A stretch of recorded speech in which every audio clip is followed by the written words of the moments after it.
Hello, students. Welcome back. Today we are going to study a famous poem, Keeping Quiet, which is written by famous English Spanish poet Pablo Neruda. Keeping Quiet. In this poem, the poet wants us to have a quiet introspection. He wants us to look within, look into our hearts. He wants us not to talk in any language in the world and look into our own heart and see our deeds. Keeping Quiet, written by a famous poet, Pablo Neruda. Pablo Neruda was a Nobel Prize winning poet. He adopted this pen name in 1920 in the memory of Czechoslovak poet Jan Neruda. Neruda wrote in a variety of styles, such as love poems, as in his collection 20 Poems of Love and A Song of Despair, surrealist poems, historical epics, and overtly political manifestos. He traveled the world for many years and returned to Chile in 1943. In 1945, he joined the Communist Party of Chile and became Senator of the Republic. In 1971, Neruda won the Nobel Prize for Literature. Let's read introduction of the poem. The poem Keeping Quiet, written by Pablo Neruda, discusses the need of maintaining peace and silence. Keeping quiet ये जो हमारी poem है जिसको Pablo Neruda ने लिखा है ये हमसे मेंटेनिंग पीस एंड साइलेंस शांति और स्थिरता को अपनाने के लिए कह रहा है कि हम अपने जीवन में शांति को अपनाएं. He stresses upon being quiet and harmless to the human beings, animals and environment. वो बार बार जोर देते हैं कि हम शांत होएं और मनुष्य जाति के प्रति, जीवों के प्रति और पर्यावरण के प्रति एक अच्छा रवैया रखें ताकि हमारे माध्यम से उनको किसी प्रकार का नुकसान न पहुंचे. He suggests that in order to maintain peace and harmony, it is required to stop and introspect ourselves. So in order to maintain peace and harmony, कि शांति और भाईचारा बनाए रखने के लिए हमें क्या करना चाहिए? We have to stop and introspect. हमें कुछ पल रुकना चाहिए और अपने मन में झांक करके देखना चाहिए. इंट्रोस्पेक्ट, अंतर्दर्शन, अपने मन में झांक करके, अपने हृदय में झांक करके अपने आप को देखना चाहिए कि हम जीवन में किन रास्ते पर चलते हैं, हमारे काम कैसे होते हैं. तो अपने मन में झांक करके हमें सोचना चाहिए, विचार करना चाहिए. So let's read about the poem. So first stanza. Now we will count to 12 and we will all keep still. For once on the face of the earth, let's not speak in any language. Let's stop for 1 second and not move our arms so much. So, Pablo Neruda हमसे कहते हैं, he wants us to count up to 12. वो चाहते हैं कि हम 12 तक गिने और पहली बार इस धरती पे हम 12 तक गिने और फिर कोई काम ना करें. 1 सेकंड के लिए रुकें. And let's not move our arms so much. हम जो भी कर रहे हैं वो ना करें. तो explanation. The poet asks everyone to count up to 12 in their mind. कवि चाहता है कि हर कोई अपने मन में 12 तक गिने. The number 12 represents the hours of the day or the months of the year. 12 तक क्यों गिने? Why should we count up to 12? हमें 12 तक क्यों गिनना चाहिए? Because 12 number symbolizes 12 hours. 12 months of the year. 12 number जो है वो 12 घंटे का प्रतीक है और वर्ष में 12 महीनों का प्रतीक है. सो वो चाहते हैं कि हम साल भर जो है सोचें, विचारें, रुकें थोड़ा और विचार करें कि हम क्या काम कर रहे हैं, किन रास्तों पर चल रहे हैं. He wants all of us to be calm and still. कवि चाहता है कि हम स्थिर होएं, शांत रहें. People across the nations have to unite together. So they shall not speak their own languages. Rather, they all shall keep quiet and speak the language of silence. और उन एक पल जब हम 12 तक गिने 12 तक काउंट करें और स्टिल हो जाएं, काम हो जाएं, शांत हो जाएं। उस एक पल में पूरी दुनिया में कोई भी व्यक्ति किसी भी लैंग्वेज में बात न करे, because languages are the barriers to people. जो भाषाएं हैं वो एक प्रकार का अवरोध का काम करती हैं, क्योंकि संसार में कई प्रकार की भाषाएं, अलग अलग भाषाएं बोली जाती हैं। सो भाषाएं जो है हमें अलग कर देती हैं। Languages divide people. भाषाएं हमें भाषा के आधार पर अलग कर देती हैं। So at that moment we have to keep silent. उस एक पल में हम लोग शांत होंगे। We will not talk in any language. हम किसी भी भाषा में बात नहीं करेंगे। So that will be a special moment. This will bring unity among all the humans on the face of the earth. तो पहली बार इस धरती पर हम सभी के अंदर एक एकता पैदा होगी, एकता की भावना पैदा होगी, because we are talking in the language of silence. हम शांति की भाषा में बात करेंगे। We will not talk in the language of this world. हम इस दुनिया की भाषाओं में बात नहीं करेंगे, because those language divide people in the name of language. भाषाओं के नाम पर ये जो भाषाएं हैं ये हमें अलग कर देती हैं। You are British, you are American, you are Spanish, you are French, you are German, you are Indian. So भाषाओं के नाम पर हम अलग होते हैं। At that point of time, we will not talk in any language of this world, and this will be very special moment because we will be talking in the same language, the language of silence. उस पल हम शांति की भाषा में बात कर रहे होंगे। For at least one moment, no one shall move his arms either to signal or to fight or argue with each other. उस एक पल में हम अपने हाथों को, अपनी आर्म्स को, अपनी भुजाओं को बिल्कुल भी मूव नहीं करेंगे। हाथों का किसी भी तरह से यूज नहीं करेंगे, चाहे सिग्नल देने के लिए हो, लड़ने के लिए हो, या आपस में विचार विमर्श करने के लिए हो, या बहस करने के लिए हो। हम बिल्कुल शांत रहेंगे। सो कवि बहुत ही फिलोसफिकल यहाँ पर बात कर रहे हैं। सेकेंड स्टेंजा में वो कहते हैं, it would be an exotic moment without rush, without engines. We would all be together in a sudden strangeness.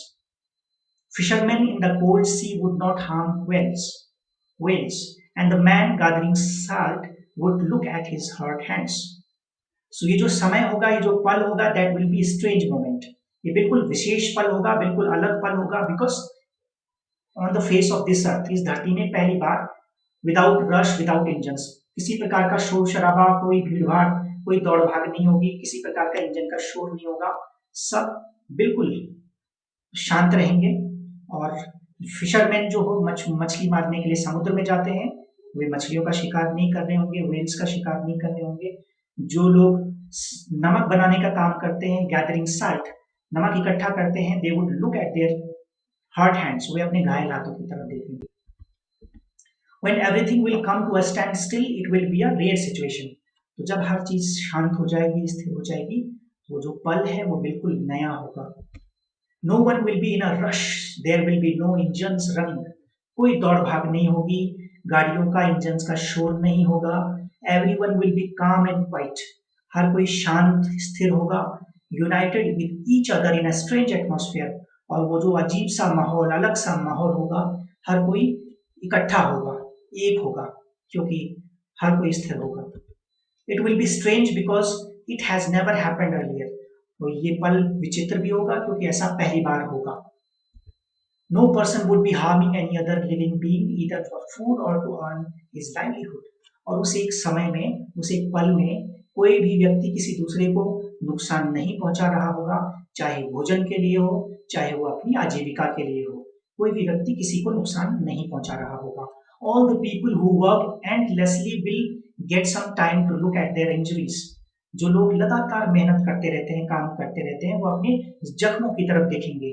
And the damage they have caused to their body, और अपने शरीर को उन्होंने जो नुकसान पहुंचाया है उसकी तरफ देखेंगे, और अपने अंदर झांकेंगे और अपनी आत्मा का भी निरीक्षण करेंगे।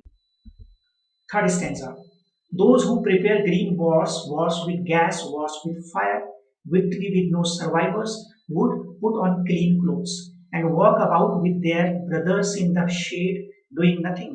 What I want should not be confused with total inactivity. Life is what it is about. I want no truck with death. The people who exploit the green wealth of nature by deforestation or mining or fishing in the deep seas, and the soldiers who use weapons to kill fellow human beings need some time to introspect into the consequences of their actions. उस एक पल में जो लोग green wealth को exploit करने का काम करते हैं, डिफॉरेस्टेशन करते हैं, जंगलों को नुकसान पहुंचाते हैं, माइनिंग्स करते हैं, फिशिंग करते हैं गहरे समुद्रों में जाकर के, जो सोल्जर्स वेपन्स उठा करके अपने फेलो ह्यूमन बींग्स जो अपनी ही तरह जो दूसरे सिपाही हैं उनकी हत्या करते हैं, उनका खून बहाते हैं। सो उस समय वे लोग रुकेंगे। They need some time to introspect into the consequences of their actions, और उनके जो ये काम हैं, उनके ये जो कारनामे हैं, उसने क्या दिन दिखाए हैं, क्या धरती पर वो क्या मौका लेकर के आए हैं, क्या दिन वो लेकर के आए हैं, उनके बारे में सोचेंगे कि उनकी हरकतों ने दुनिया में कैसी परिस्थितियां पैदा करती हैं। किस तरह से जो लोग डिफॉरेस्टेशन करते हैं, पेड़ों को नुकसान पहुंचाते हैं, वो आज धरती को ग्लोबल वार्मिंग के स्तर तक ले आए हैं। ये जो लोग वॉर्स में इंगेज रहते हैं, लड़ाइयां करते हैं, वो आज धरती को तीसरे विश्व युद्ध की कगार पर ले आए हैं। तो उस समय वो लोग रुकेंगे और अपने कारनामों को याद करेंगे कि उन्होंने कैसे कैसे काम किए हैं जिसने धरती को बड़ा नुकसान पहुंचाया है। They are merely doing their job और फॉलोइंग ऑर्डर्स, और वे एहसास करेंगे, उनको एहसास होगा कि वे किस तरह से अपना काम कर रहे थे, आदेशों का पालन कर रहे थे, परंतु उन आदेशों ने धरती को इस मोड़ पर ले आए हैं। He wants them to put on new clothes, for example, to adopt a new approach towards life and to realize that killing so many people is not a victory. उस एक पल में वे लोग नए कपड़े धारण करेंगे, नए वस्त्रों को पहनने का मतलब है वे लोग नया अप्रोच रखेंगे, नई सोच अपनाएंगे, और वो एक तय करेंगे कि killing so many people is not a victory, कि लोगों को मारना कोई जीत नहीं होती। बिकॉज जब आप लोगों को मारते हैं, you get victory over dead bodies, आप लाशों के ऊपर जीत हासिल करते हैं, जिंदा इंसान के ऊपर कभी कोई जीत नहीं मिलती है। सो उस एक पल वो लोग याद करेंगे अपने कामों को। He wants all of us to be united as one, consider our enemy to be our brother. वो चाहते हैं कि हम इकट्ठे हों और अपने दुश्मनों को गले लगा लें, भाई की तरह अपने दुश्मनों से भी बर्ताव करें। He is promoting brotherhood, peace and unity. Pablo Neruda भाईचारे को, शांति और एकता को बढ़ाने के लिए कह रहे हैं। He does not want us to stop our works, but to take some time and analyze the results of our deeds. वो ये नहीं चाहता, पाब्लो नेरुदा ये नहीं चाहते कि हम कोई भी काम ना करें, कामों को करना बंद कर दें, बल्कि वे चाहते हैं कि हम एनालाइज करें हमारे जो काम हैं, हमारे कामों ने क्या दिन हमें दिखाए हैं, उनका हम विश्लेषण करें। Fourth stanza, if we were not so single-minded about keeping our lives moving, and for once could perhaps use silence might interrupt this sadness of never understanding ourselves and of threatening ourselves with death. All human beings work endlessly with the aim of completing all their tasks. ये धरती पर हम सब लोग हमेशा अपने कामों को करने में लगे रहते हैं। They are driven by the target of survival and the threat of death. हम लगातार डरते रहते हैं कि हमें इस धरती पर किसी तरह से सर्वाइव करना है, जिंदा रहना है तो लगे रहना है। मौत हमें डराती है, इसलिए हम दौड़ते रहते हैं। So they are in a mad rush to accomplish all their works. इसलिए एक प्रकार की वो रैट रेस में, मैड रश में, तो जैसे पागल दौड़ते हैं उसी तरह से वो लोग भी दौड़ते रहते हैं कि हमें दौड़ना है, जब तक दुनिया में दौड़ते रहना है। He says that perhaps if they pause for a while, they can appreciate their achievements and their lives would become happier. तो कभी कहता है कि अगर वे थोड़ा रुके तो अपनी उपलब्धियों की तरफ देखेंगे, थोड़ा सोचेंगे, विचारेंगे, शांति को अपनाएंगे, और तब जाकर के वे खुशी महसूस करेंगे। He suggests that by keeping quiet, we will be able to understand the true purpose of life. कभी कहता है कि शांति रखने से हम दुनिया में अपने सच्चे उद्देश्य को महसूस कर सकेंगे। Fifth stanza. Perhaps the earth can teach us, as when everything seems dead and later proves to be alive. Now I will count up to 12 and you keep quiet and I will go. So the poet suggests us to take a teaching from nature. As the earth undergoes changes in winter, everything freezes, becomes lifeless, but after some time the season changes again and everything comes back to life. जिस तरह से धरती पर कई बार ये धरती बिल्कुल बेजान नजर आती है, जब ऑटम आता है, पतझड़ आता है, तो धरती बिल्कुल बेजान नजर आती है, लेकिन दूसरे ही पल धरती अपना नया रूप, नया स्वरूप धारण कर लेती है। तो जिस तरह से धरती जो है नया रूप धारण करती है, उसी तरह से हमें भी नया रूप धारण करना चाहिए।